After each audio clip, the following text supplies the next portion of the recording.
Bien, jóvenes, nuevamente, buen día con todos. Gracias por estar presentes y puntuales. Creo que cada vez nos estamos dando más rápido. Vamos a ver el día de hoy en filosofía la dicotomía entre el bien y el mal.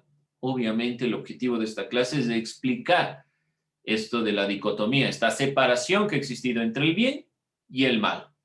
Comenzamos con una pregunta. Antes de arrancar, ¿qué entienden ustedes por bien y por mal? ¿Qué es el bien y qué es el mal? ¿Qué entendemos por estos dos conceptos?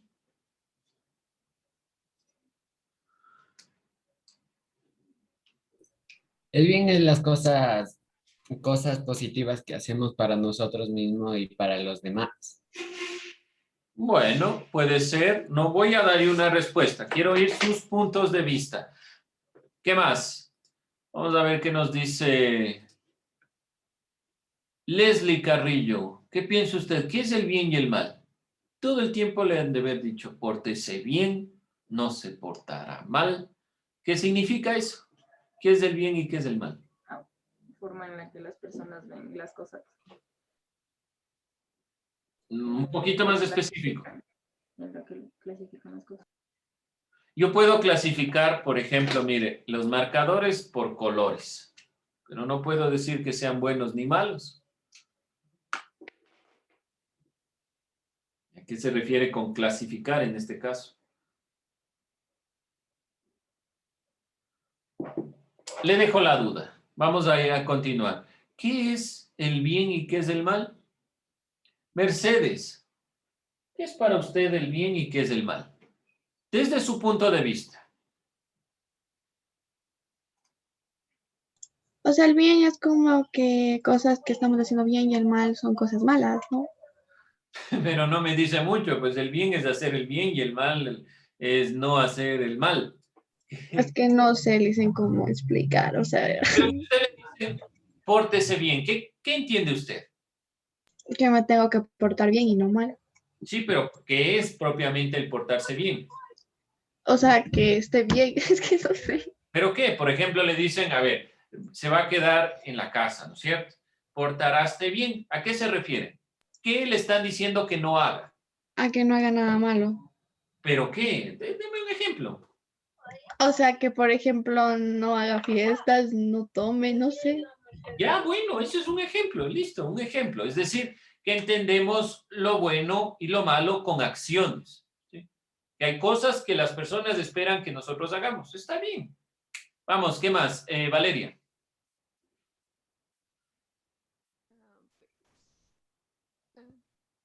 Es que, o sea, es que depende también nuestra educación de lo que nos hayan enseñado Un también. poquito más alto que no le escucho. En que también depende de nuestra educación, que Sí. como nos hayan enseñado o los valores que nos han inculcado y sobre lo que está bien y lo que no deberíamos hacer y así. Exacto, por eso les pregunto, ¿qué es el bien y qué es el mal? Porque ustedes, si se dan cuenta, depende mucho de cómo nos han educado. Entonces, ¿qué vamos a entender el bien y el mal? ¿Cuál es la educación en general básica desde la época medieval? Es la religión. Dentro de la religión nos han dicho qué es lo bueno y qué es lo malo. Por poner un ejemplo, ¿sí? ¿Alguien más? ¿Qué entiende por bueno y por malo? ¿Qué es el bien y qué es el mal? Sí depende mucho de nuestra educación, pero debe estar más allá, porque recuerden, ¿quién estudiaba el bien y el mal? La filosofía, la ética. Y si es un estudio filosófico, no debe depender solo de nuestra educación. Vamos a ver, ¿alguien más? ¿Qué es el bien y qué es el mal? El bien es la empatía, mientras que el mal es hacer cosas malas o cosas que no deberías hacer. Bueno, nos damos cuenta, nos cuesta decir el bien no es del bien y el mal no es del mal. Nos cuesta utilizar otro tipo de palabras, pero estamos dentro de la perspectiva. Ahora, ¿qué es empatía, Marjorie?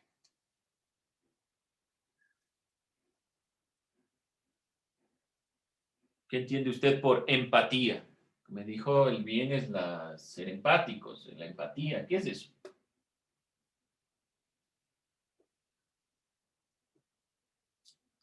¿qué piensa en la realidad de la otra persona? O sea, que se pone en el lugar de la otra persona y se da cuenta que lo que hace la persona o lo que le está sucediendo a la persona es por algo y se pone en sus sentimientos y le empieza a comprender.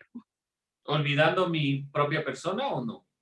No, no olvidando a mi propia persona, pero sí pensando en ella, en lo que ella está sintiendo. Bueno, gracias. Entonces está más ligado al entender los sentimientos, las emociones y tratar de ponerme en el puesto de los demás. Vamos a ver qué nos dice la filosofía sobre esto. Obviamente yo no les voy a dar una definición de qué es el bien y el mal, no es ese el objetivo. Pero vamos a ir analizando en base a algunos filósofos qué creen sobre este mismo tema. ¿Con qué vamos a iniciar? Algo que ya, bueno, ya lo planteamos la clase anterior. La filosofía moderna. La reflexión filosófica que se inauguró en la modernidad en el siglo XVI plantea que el deber del ser humano es completamente libre. El ser humano entonces es libre. Y como el ser humano es completamente libre, no se puede justificar sus actos involuntarios por fuerza externa. Entonces, pongo un ejemplo concreto.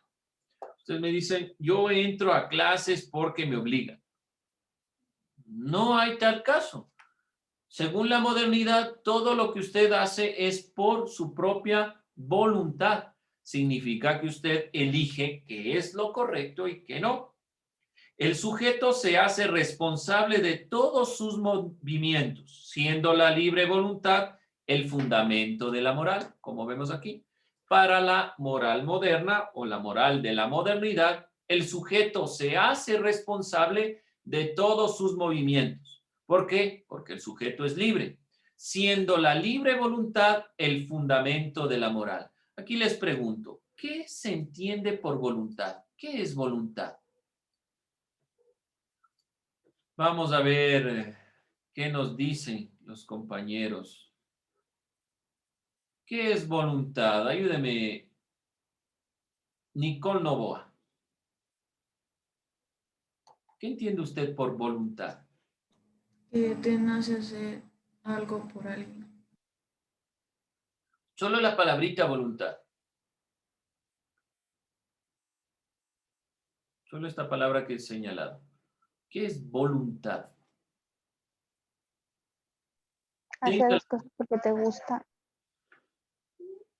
Ya, hacer las cosas porque te gusta, algo que hacemos porque queremos, dice Sofía. Sí podemos decir, no sé si del todo porque nos gusta, pero de todos modos es la facultad de tomar decisiones, es decir, la posibilidad de elegir. Eso es la voluntad. Y si la voluntad es libre, entonces todo lo que yo elijo debe tener una afección o una consideración moral. Yo decido, por ejemplo, no hacer un trabajo. Miren que estoy poniendo ejemplos sumamente cotidianos o que nos atañen a nosotros. Hay decisiones que son mucho más complejas dentro de nuestra reflexión ética sobre nuestro comportamiento moral. Pero poniendo este ejemplo, decidimos nosotros no hacer el trabajo. Nos van a poner una mala nota. Esa mala nota está en función del trabajo que yo he hecho.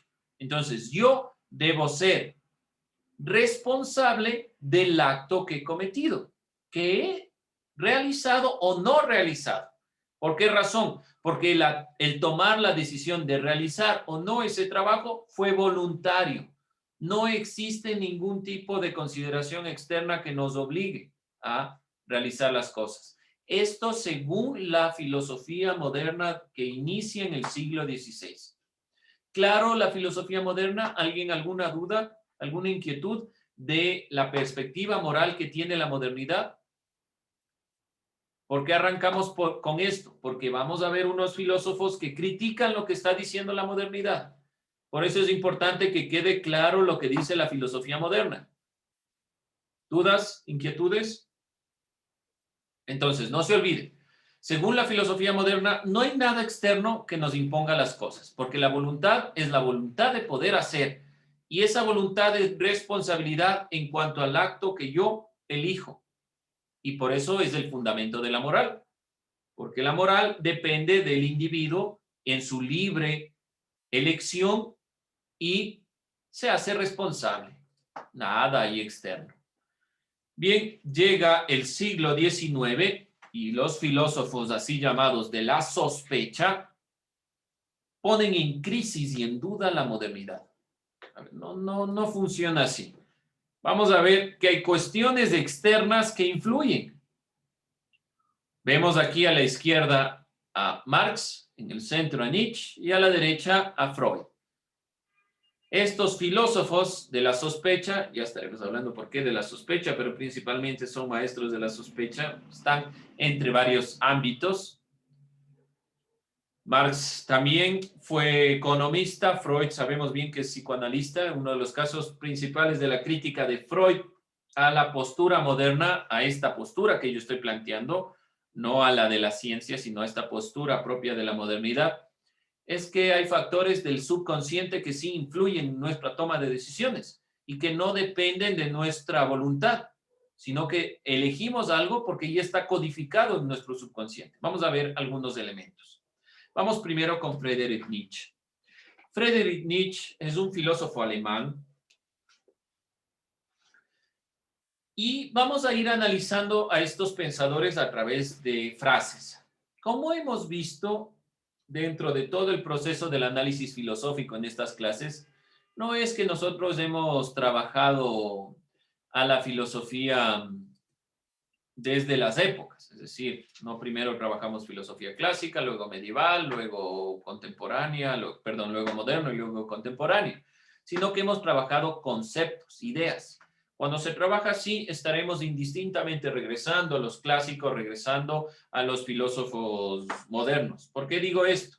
Porque recuerden que hablamos de la modernidad en la filosofía, con la contraposición con la filosofía latinoamericana. Y es posible que al finalizar regresemos a Aristóteles. Por si acaso, es para que ustedes no digan, pero profe, Aristóteles ya vimos hace rato. No es ese el punto, ¿sí? Vamos entonces a continuar. Nietzsche, entonces, es un filósofo alemán que estuvo analizando de 1844 a 1900. Ya voy a plantear estas fechas, son importantes de tomar en cuenta para saber en qué época está hablando. Y plantea dos frases que yo he retomado, obviamente tiene muchas más, tiene varios textos sobre crítica a la moral, sobre las críticas a la consideración de la ciencia y varios elementos. Vamos a ver, ¿qué quiere decir la esperanza es el peor de los males? Pues prolonga el tormento del hombre. ¿Qué les dice esta frase? ¿Ideas? ¿Qué quiere decir? Que, Sí. que nosotros tenemos esperanza que algo malo no va a suceder y nos estamos dando falsas esperanzas y cuando sucede eso nos cae como que si no hubiésemos sabido nunca. Bueno, puede ser una interpretación, pero también sucede con lo bueno, no solo con lo malo. Felipe, ¿qué le dice la primera frase? No me escriba por el WhatsApp porque no le voy a ver. Cuénteme por el audio.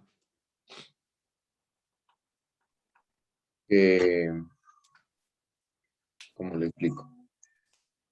Como que esperar algo como que, o sea, algo que no va a llegar, o sea, como que es algo, no malo, sino, o sea, es algo que no debemos hacerlo en cierto punto, porque ¿cómo le digo?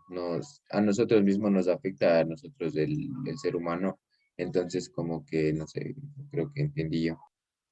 ¿Tiene alguna esperanza usted de que pase algo?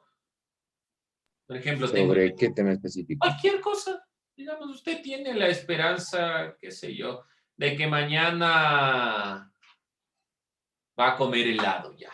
Dámosle el ejemplo.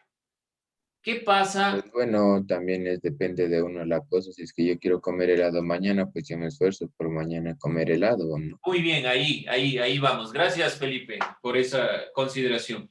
Ese es justamente lo que está planteando, por ahí va Nietzsche. Hay la esperanza y la postura de la esperanza ha sido una postura muy ligada a la consideración religiosa. Nietzsche es muy crítico en esta perspectiva. Friedrich Nietzsche es uno de los autores que mayormente le encanta leer a los jóvenes, sobre todo, porque es muy crítico frente a la realidad. Nietzsche ha planteado esta perspectiva, sobre todo con esta consideración de lo que entendemos con lo bueno y lo malo. Siempre estamos esperando, con esperanza, que las cosas mejoren, que las personas sean buenas, que todo vaya conforme a las normas, a las leyes, y se va generando en un tormento, porque en la realidad no se plasma, porque nosotros no estamos haciendo nada por cambiar eso. La esperanza es un mal en sí mismo. ¿Por qué razón? Porque hace que las personas esperen cosas que por lo general no van a suceder o es cosas que realmente no son posibles. Y como en el ejemplo sencillo, compañero plantea, entonces yo voy a hacer algo para que se dé. Obviamente, si yo solo me quedo en la esperanza, entonces vuelve un tormento. Vamos con la segunda frase. Todo lo que se hace por amor se hace más allá del bien y el mal. ¿Qué quiere decir con esto Nietzsche? Todo lo que se hace por amor. A ver. Que las madres al criar a sus hijos, nosotros como hijos pensamos que lo que ellos hacen está mal, pero en realidad ellas saben que todo lo que nos hacen es por nuestro bien, es porque nosotros quieren que nos eduquemos con bien y con valores. Bueno, dentro de esta consideración, podemos decir que a quien le afecta una reprimenda, por ejemplo, va a considerar que el acto es malo porque le afecta directamente. Pero va un poco más allá, Nietzsche. Es un poco más profundo que esta consideración concreta. Va un poco más allá. Está siendo crítico directamente con las consideraciones del bien y el mal. ¿Qué nos dicen? Y por eso yo les preguntaba, ¿qué es el bien y qué es el mal? Nos dicen, no haga esto, no haga esto, no haga esto, y eso es ser bueno. Cuando yo actúo conforme al amor que siento por una persona, por lo que sea, yo actúo indistintamente de pensar si lo que estoy haciendo es bueno o malo.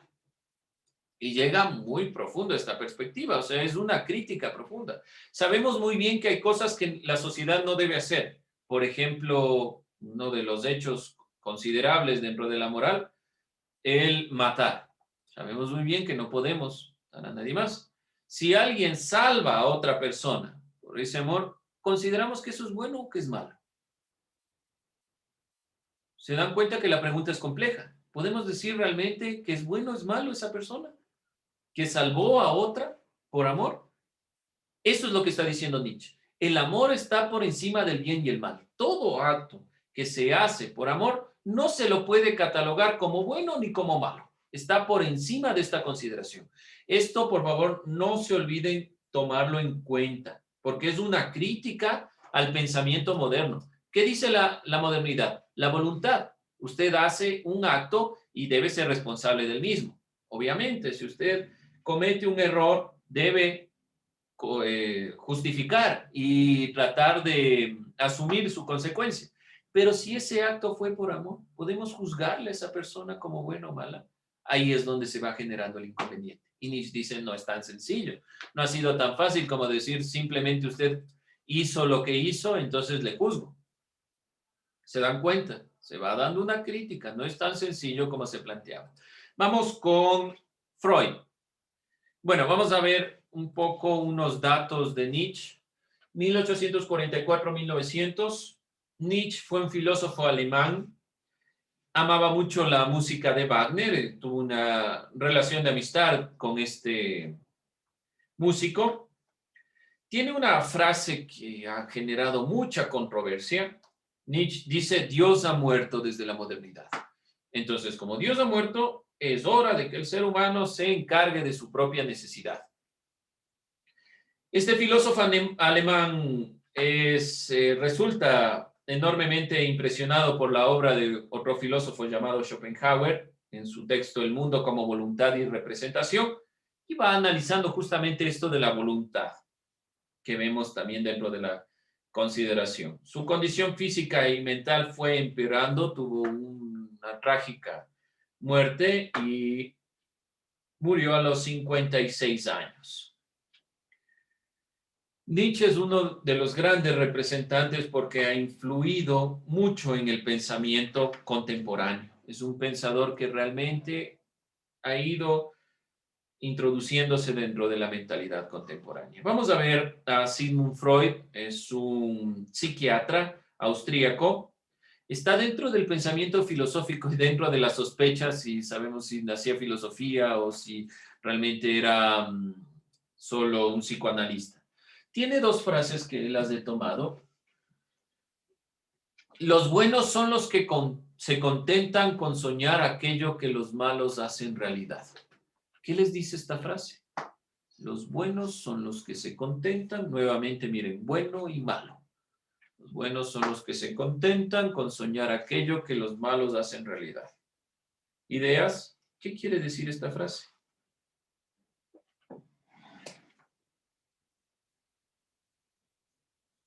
Que aunque nosotros no lo pensemos directamente, siempre pensamos, o sea, siempre estamos en constante pensamiento de hacer algo malo, como robar o algo así. No, no va por ahí. Mire lo que dice. Los buenos se contentan con soñar. Nosotros nos cuesta en realidad estas consideraciones. Siempre queremos ver el bueno como aquel que hace todas las cosas correctas, se conforma bajo la moral. Miren que aquí estamos criticando justamente esa postura. Entonces, ¿qué querrá decir Freud con esto? Los malos hacen realidad, dice él, y los buenos se contentan solo con soñar. Vamos a ver. Para los buenos se va a hacer difícil el trabajo, o sea, como dicen, se sacan el sucio para conseguir algo, mientras que los malos facilito hacen, o sea, lo consiguen fácilmente haciendo maldad. No tanto por ahí. Miren, sí es una frase compleja, no digo que sea tan sencillo la frase.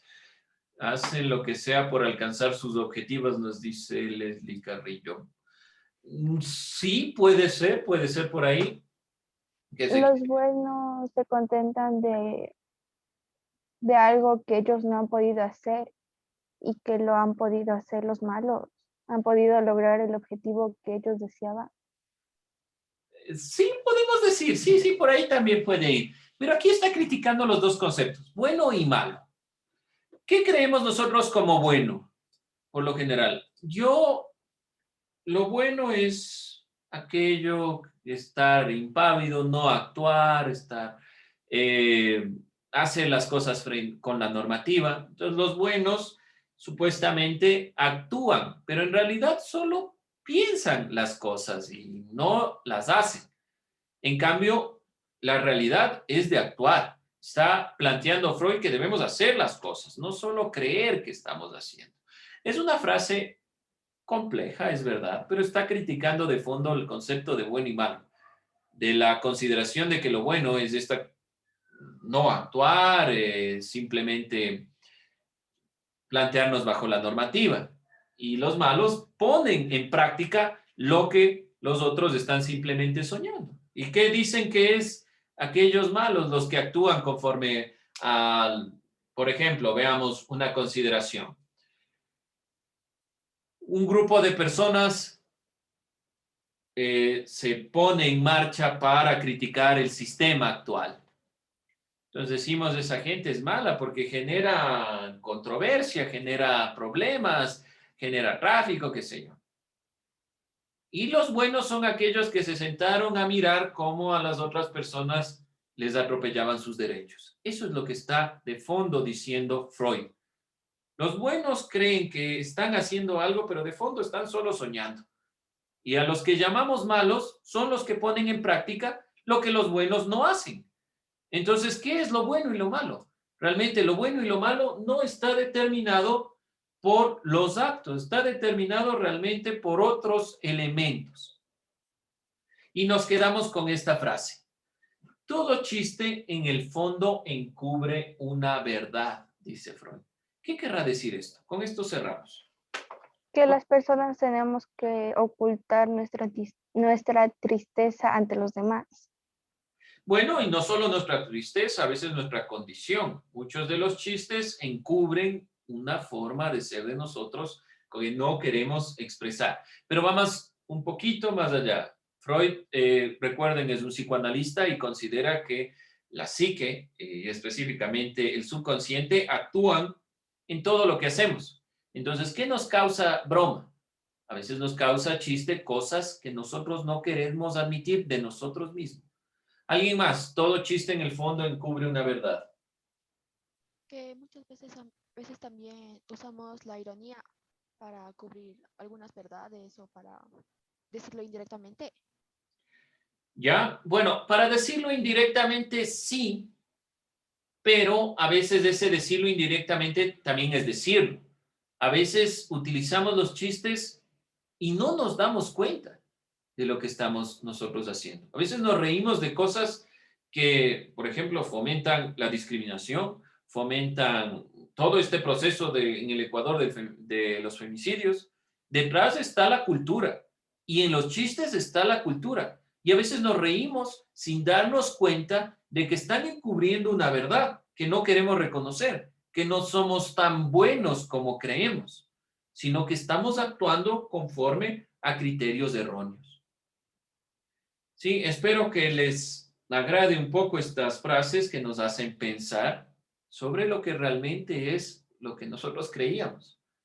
A veces nos dicen, y por eso era la pregunta, ¿qué es lo bueno y lo malo? ¿Qué, cuando nos dicen actúe conforme al bien, qué nos quieren decir? A veces nosotros les decimos a nuestros padres, sí, pero ¿qué realmente es lo que nos quieren decir nuestros padres? Y obviamente detrás hay una educación, ¿sí? Como decía la compañera, sí, hay una educación. Pero, ¿qué queremos realmente o qué quieren nuestros padres cuando nos dicen esto? ¿Qué es lo bueno y lo malo? Nos hemos puesto a preguntarnos qué es realmente lo que quieren o qué queremos nosotros hacer. Ahí va el punto. Bien, jóvenes, nos vemos la siguiente hora. No se olvide, Freud, 1856-1939. Es un psicoanalista austríaco que ha planteado algunos elementos de la filosofía también. Estaba muy ligado en esa época. Bien, chicos, nos vemos. Tomo lista 10 y 15. Que le estoy diciendo en ciudadanía tal cual como tomo la lista.